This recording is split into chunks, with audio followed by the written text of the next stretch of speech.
Hi hello welcome to Hema Telugu blogger. అందరు ఎలా ఉన్నారు? నేనైతే చాలా బాగున్నాను. ఐ హోప్ మీరందరూ కూడా బాగున్నారని అనుకుంటున్నాను. సో మార్నింగే బ్లాగ్ అయితే స్టార్ట్ చేశాను. ఇక్కడ ఏంటంటే నాకున్న కొన్ని మొక్కలు మీతో షేర్ చేసుకుంటాను. ఇప్పటివరకు అసలు బ్లాగ్లో ఎక్కడ చూపించలేదు కదా, చాలా తక్కువగానే ఉన్నాయి, ఎక్కువ మొక్కలు ఏం లేవు. అన్నీ ఇప్పుడిప్పుడు ఇంకా కొన్ని తీసుకొని రావాలి. సో ఇవన్నీ నేను ఈ ఇంటికి వచ్చిన తర్వాత తీసుకున్న మొక్కలు, అంటే నేనేం బయట నుంచి కొనుక్కొచ్చిన మొక్కలేం కాదు, ఊరికి వెళ్ళినప్పుడు తీసుకొని వచ్చిన కొన్ని మొక్కలు అలా అనమాట. సో వాటిని చాలా మంచిగా చూసుకుంటూ గ్రో చేసుకుంటున్నాను.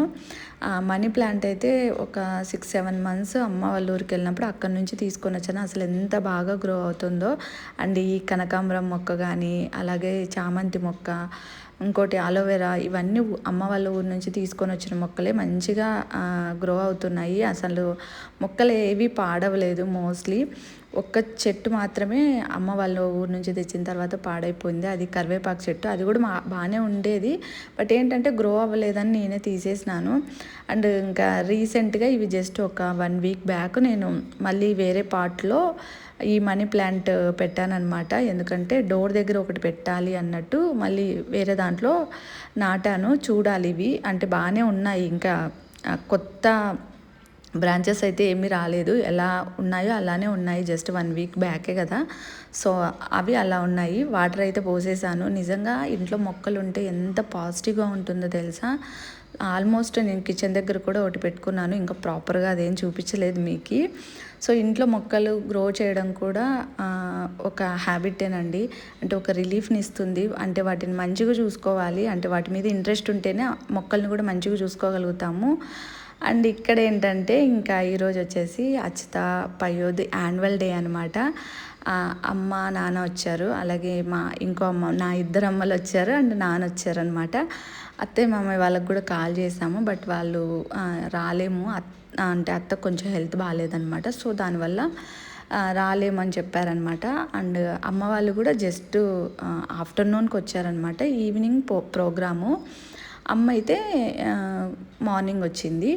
సో ఇంకా ఇక్కడ పిల్లలు అయితే రెడీ అయిపోయారు. మా హస్బెండ్ వచ్చేసి ముందు పిల్లల్ని ఫంక్షన్ హాల్ దగ్గర వదిలేసి వచ్చారనమాట, ఎందుకంటే వాళ్ళకి మేకప్ అదంతా వెయ్యాలి కాబట్టి. సో తర్వాత మేము వెళ్తున్నాం నిదానంగా, అంటే ముందే వెళ్ళి వెయిట్ చేయడం ఎందుకు అన్నట్టు మేము తర్వాత కొంచెం నిదానంగా అయితే వెళ్తున్నాము. నాకు కొంచెం టెన్షన్ ఉంది, ఎందుకంటే అచ్యుత ఫస్ట్ టైం స్టేజ్ మీద డ్యాన్స్ వేస్తుంది, అంటే స్టేజ్ ఫస్ట్ టైం ఎక్కుతుంది అనమాట. అది కొంచెం భయం. పయోది 2 times ఇంతకుముందు బెంగళూరులో ఉన్నప్పుడు వేశాడు, కానీ సరిగ్గా వేయలేదు డ్యాన్సు. సో ఇంట్లో కూడా మేము అడుగుతూనే ఉన్నాము, డ్యాన్స్ వేయినా, నీకు ఏదైతే ప్రాక్టీస్ చేస్తున్నారో ఆ సాంగ్ పెడతామని అంటున్నాం, కానీ బట్ ఎప్పుడు తను డ్యాన్స్ వేయలేదు. సో చెప్తూనే ఉన్నాను బాగా వేయాలి అని చెప్పి. చూడాలి అసలు ఎలా వేస్తాడో ఏంటనేది, అది కొంచెం నాకు టెన్షను. సో అచ్యుత అయితే ఇంట్లో బాగా సాంగ్ పెట్టించేసుకొని వేస్తోంది. స్టేజ్ మీద చూడాలి వాళ్ళ పర్ఫార్మెన్స్ ఎలా ఉంటుంది ఏంటి అనేది. అండ్ ఇక్కడైతే ఆల్మోస్ట్ ప్రోగ్రామ్ అయితే స్టార్ట్ అయిపోయింది. అండ్ పిల్లలు అయితే నిజంగా ఒక్కొక్కరితో ఒక టాలెంట్ అండి, ఎంత బాగా వేశారో. నేను అందరి పిల్లలు వీడియో తీశాను, బట్ ఏంటంటే ఇలా యూట్యూబ్లో పెడితే మళ్ళీ ఎందుకు రిస్క్ అన్నట్టు నేను పెట్టలేదు. చాలామంది పిల్లలు ఎంత బాగా, అసలు ఫస్ట్ టైం స్టేజ్ మీదకి ఎక్కి అంతమంది క్రౌడ్ ఉన్న డ్యాన్స్ వేయడం అంటే not a small thing.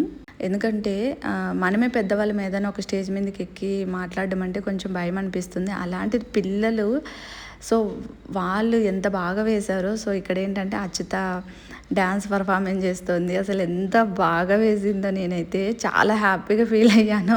And ఇక్కడ నేను అక్కడక్కడ కొంచెం, అంటే అచ్యుత ఏ సాంగ్కి డ్యాన్స్ వేస్తుందో నేను యాడ్ చేస్తాను, అంటే కంటిన్యూగా అలాగ పెట్టలేను, ఎందుకంటే కాపరేట్ క్లైమ్ వస్తుంది కదా.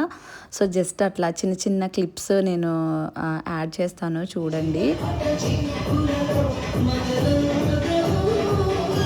చూసారు కదా, అచ్యుత వచ్చేసి రచ్చ మూవీలో వాన వాన వెల్లువాయ సాంగ్ ఉంది కదా, ఆ సాంగ్కి డ్యాన్స్ వేస్తున్నారు.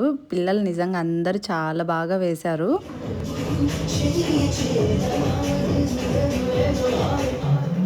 అండ్ పిల్లలు కూడా ఇప్పుడు చాలా యాక్టివ్గా ఉంటారు. మనము సపోర్ట్ చేయడమే తక్కువ, వాళ్ళు ఫస్ట్ అన్నీ నేర్చేసుకోవాలి, అన్నిట్లో పార్టిసిపేట్ చేయాలి అన్నట్టు ఉన్నారు. అంటే ఇంట్లో ఈవెన్ నేను కూడా పిల్లల్ని అడుగుతూ ఉంటాను ప్రతి ఒక్కటి. అంటే నేను స్కేటింగ్కి వెళ్తామమ్మా, క్రికెట్కి వెళ్తానమ్మా, డాన్స్కి వెళ్తా ఇలా అంటూనే ఉంటారు. బట్ మనం సపోర్ట్ చేయాలి పిల్లల్ని.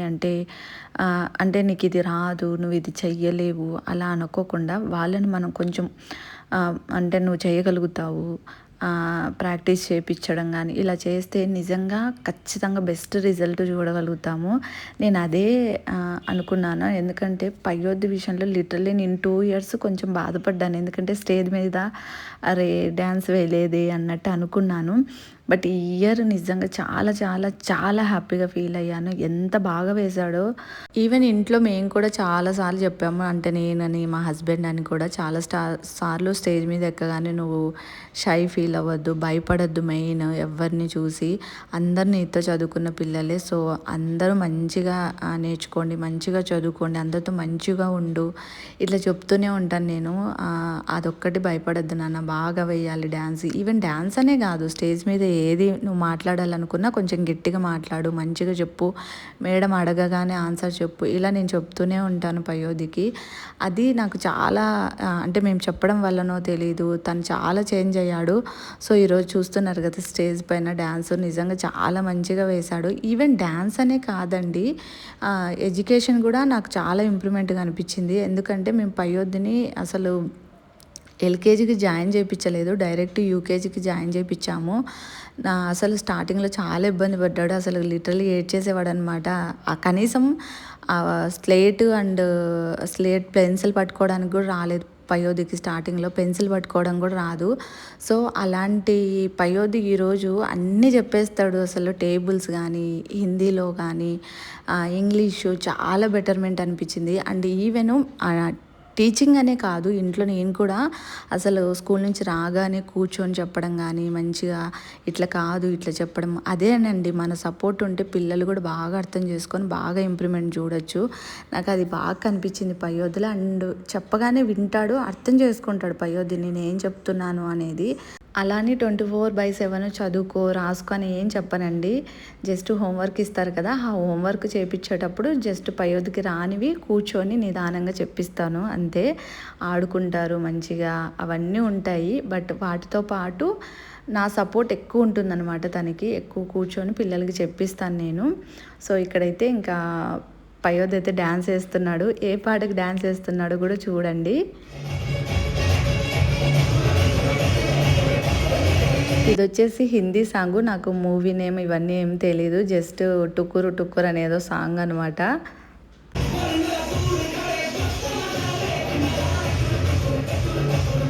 పిల్లలిద్దరు అలా స్టేజ్ పైన డ్యాన్స్ వేస్తుంటే నిజంగా నేను చాలా హ్యాపీగా ఫీల్ అయ్యాను. అండ్ ఈవెన్ మా హస్బెండ్ కూడా నాతో అన్నారు, అసలు నువ్వు పిల్లలు డ్యాన్స్ వేసేటప్పుడు నీ ఫేస్ చూడాలి, అసలు వెలిగిపోతుంది, అసలు కంప్లీట్గా నిలబడే చూసావు, అంత ఎంజాయ్ చేసావు, అసలు నవ్వుతూ చాలా హ్యాపీగా ఫీల్ అవుతూ చూసావు అని అన్నారు.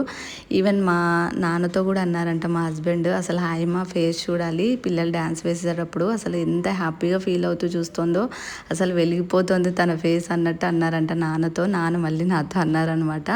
అండ్ మేము కంప్లీట్గా ప్రోగ్రామ్ అయిపోయేంత వరకు లేము. పిల్లలు ఇద్దరివి డ్యాన్స్ పర్ఫార్మెన్స్ అయిపోగానే ఇంకా డిన్నర్ చేసేసుకొని ఇంటికైతే వచ్చేసాము.